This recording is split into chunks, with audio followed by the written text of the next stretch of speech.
New share. Yep, we're seeing it, not at full screen though, but we're seeing it as the PowerPoint. Yeah. Let's see if that can take us to the PowerPoint. Yeah. Yep, that's perfect. It's all yours.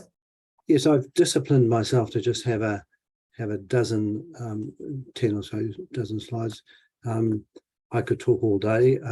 You're my therapist in the sense that I'm surprisingly by myself on a campus in Hawke's Bay. That's quite a long way from the main campus. So let me just see if I can move that slide along. Let's go. Some of you will know New Zealand for either skiing or for some good reasons, some bad reasons. We've got 8 universities, which is the same as I think either Sydney or Melbourne, with similar populations to your 2 big cities. I spent a dozen years in Melbourne and sort of went to quite a few sociology conferences and so on. I'll come over to the Congress next year in I think July, August. I find those international ones quite interesting. So I started in New Zealand. My main campus when I was in Australia, once I'd finished my PhD, was to be on the Bendigo campus. So many of those rural issues of water and regional community and being ignored by the big cities and all those things very familiar to me. I came over here. Somebody tapped me on the shoulder in a meeting, social meeting, said, "Hey, we've got a set of 4 professorial chairs being started at Waikato University," and you can see the blue dots on this picture.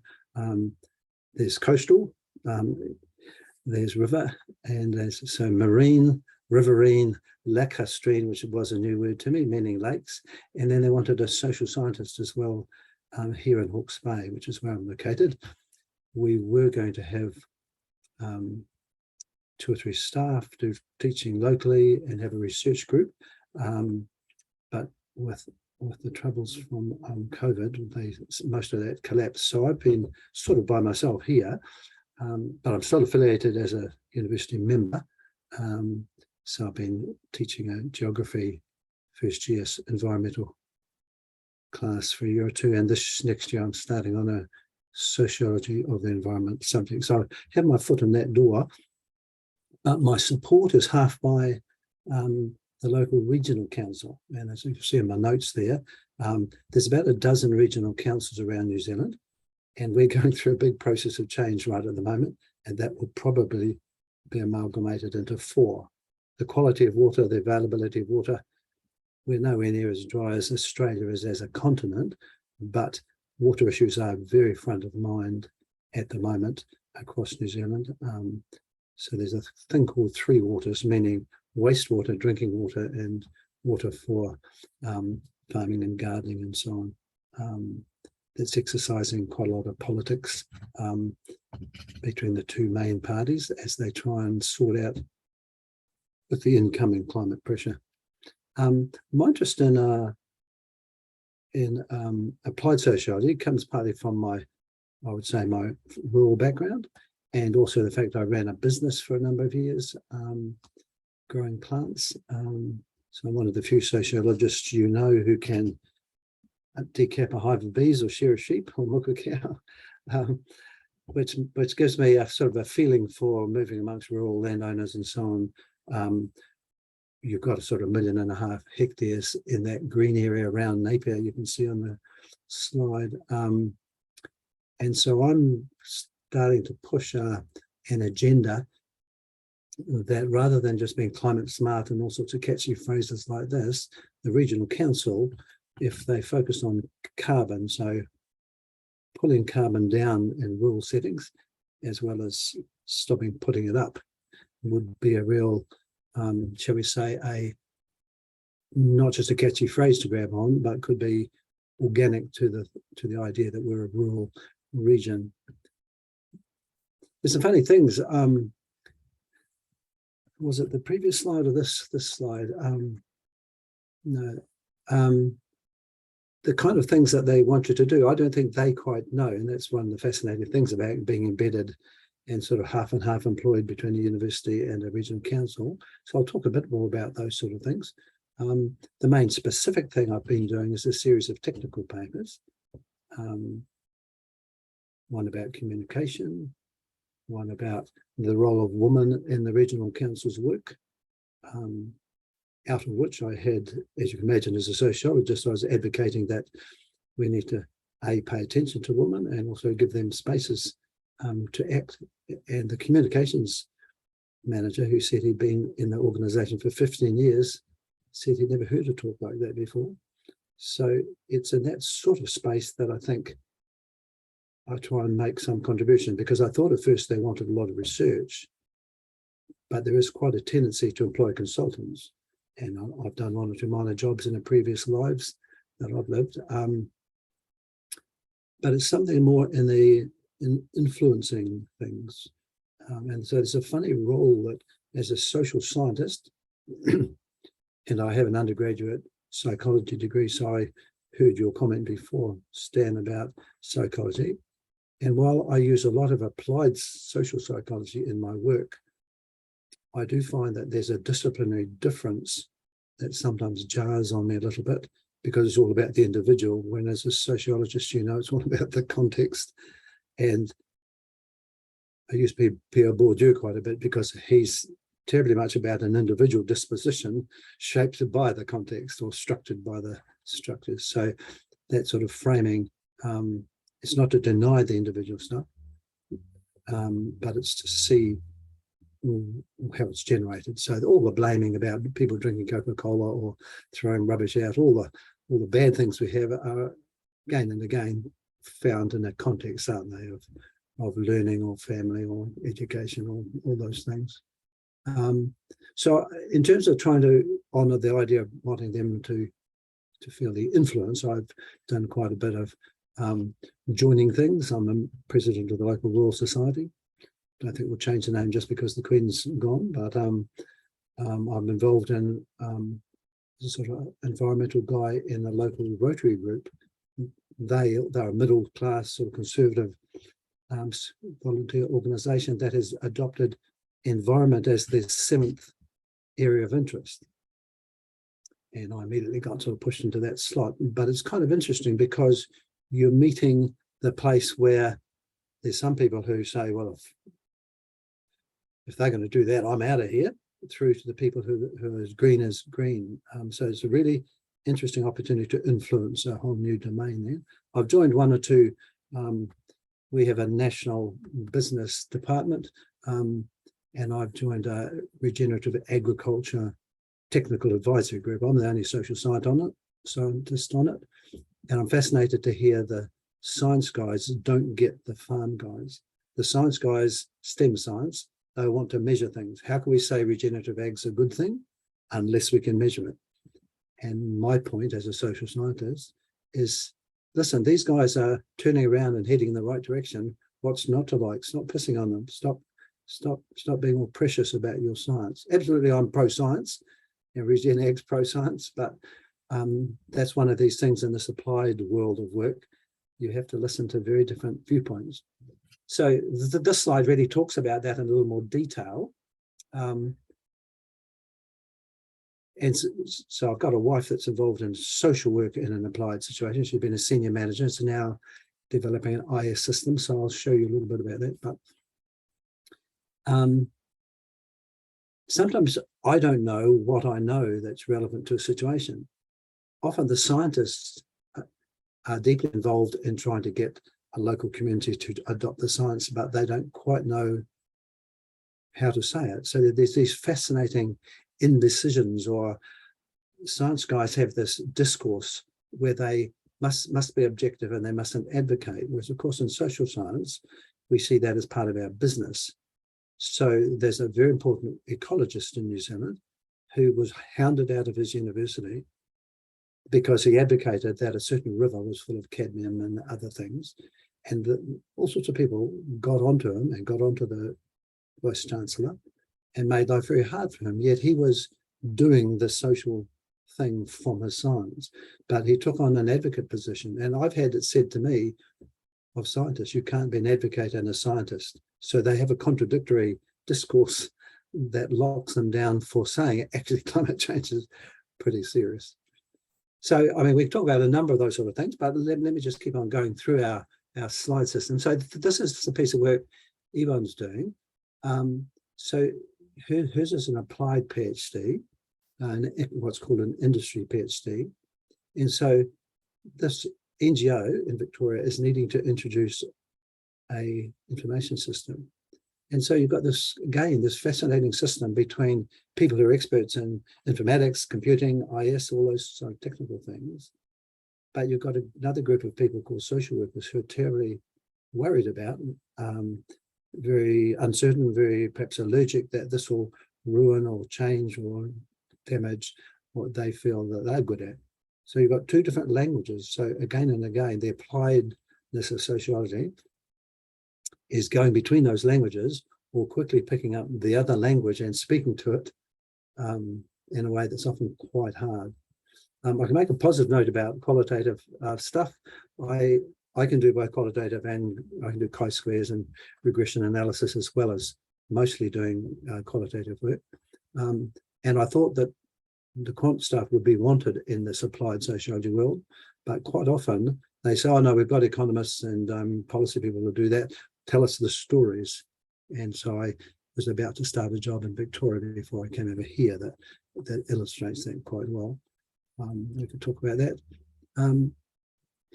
This is a proposal that I'm involved in at the moment, just to talk about that sort of ambiguity of language and so on. I've been approached by the National Water people who are wanting a social scientist into their group of people, and they think I might fit that bill. We've passed the first application with the government department, and now we're in the next few weeks going to go into the second application. And so they've started giving me papers. In fact, I've been reading one the last day or two. The difference I'm here, I don't know whether you can read that, but it uses a phrase, for instance, of sink source behavioral dynamics. Now, that sounds vaguely social science to me, but I haven't come across the word source sink, and yet I now know it's used in ecology and geology and geography and all sorts of places where something is the origin of something and then the effects of it. But it's a different language, and so I find myself constantly learning and trying to find different ways. In this case, they want a long-term, many-decade modelling process where they can look at a catchment, where the water and the carbon comes down through a geographical area and compare it with another one and think, if we've got another 3 weeks of dryness, or if the temperature goes up a certain amount, how can we model it so that local councils can go and talk to government and have an argument to mount. So, yeah, I'm sort of just putting these out there as things we could talk about, raising issues. So, in a way, I'm saying in my current experience of applied sociology, there's a need to keep on finding out. I'm finding I personally don't mind always having to learn new things, but it does do your head in a little bit while you're getting your head around what is it that they want. And so there's that kind of language being used in a couple of papers that they've sent to me saying, hey, Edgar, have a read of this. Does this make sense to you? Give me some feedback from your point of view as a social scientist. So that's nothing to do with the university. That's to do with a particular group. So here's a different sort of example. I'm doing a PhD with a student, and we're writing about completed PhDs in Australia and New Zealand in sociology. How much do people produce in the way of articles? Now, in that world, we're writing about how sociology drifts into all the parts of the university. But here's an example, sociohydrology, which is only a few weeks old in my mind. Everywhere I go in the ecology, I see they're inventing a social version of their discipline. Social ecology, my title, integrated catchment management, they're all about the human side. And so, of course, every discipline, our discipline too, I think there'll be a social angle in it. But of course, the fascinating thing that's pushing sociology a little bit is to realize that there's a biological world, a natural world out there that has social significance that in the past, perhaps sociology ignored a little bit. But again, you see the bridging of the disciplines, and in that PhD completion work, we notice that many disciplines across many departments and universities actually do have a sociology component in them. So there's some of those titles together there, as well as me being appointed here in this regional council, which employs about 350 people currently. So it's one of the major, the hospital, the polytechnic, which is the TAFE in Australian terms, and the catchment organisation are the three or four main employers in the region. They've also appointed a science translator and more recently a climate ambassador. So if you're thinking of jobs that could come up that fascinate you, those are the sort of examples. There's this shift going on that's not just about the science. We're not trying to kick away the science, but how is the science uptaken by the population? Where are the points of resistance? Where's the denial? And in New Zealand, I put in that orange box, it's absolutely fundamental now. You're not going to get a major government grant for science unless you have Māori involved. And that's not a problem for me. I've informally worked with treaty claim groups who are in the past. I grew up with Māori folks all around me. So although I'm not a big te reo speaker, other than some ceremonial speaking, it seems to me that it's very important to recognise that. There's quite a lot of resistance. Aussies often think of New Zealand as getting on with that, and indeed we are. We've just celebrated 50 years of Maori being an official language in New Zealand, not just English. We also have sign language. But to be involved with Indigenous Maori is really interesting. And from a climate point of view,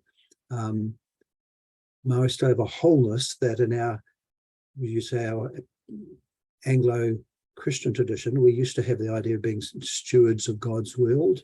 But now that we're pretty secular, that idea is pretty run out. Farmers will talk about having a sense of stewardship, but there's a great way in which we can bring in the Maori sense of we are part of the land. Just as an Aboriginal person will say, we're on country, and what does the country say to us and do with us, and how we're part of country.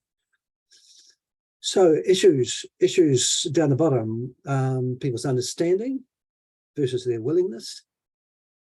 Certainly denialism in the several years I've been here is fading quite steadily, but we're not yet getting a sense of urgency. I'm just starting to write a paper at the moment that we're long past 1.5 degrees.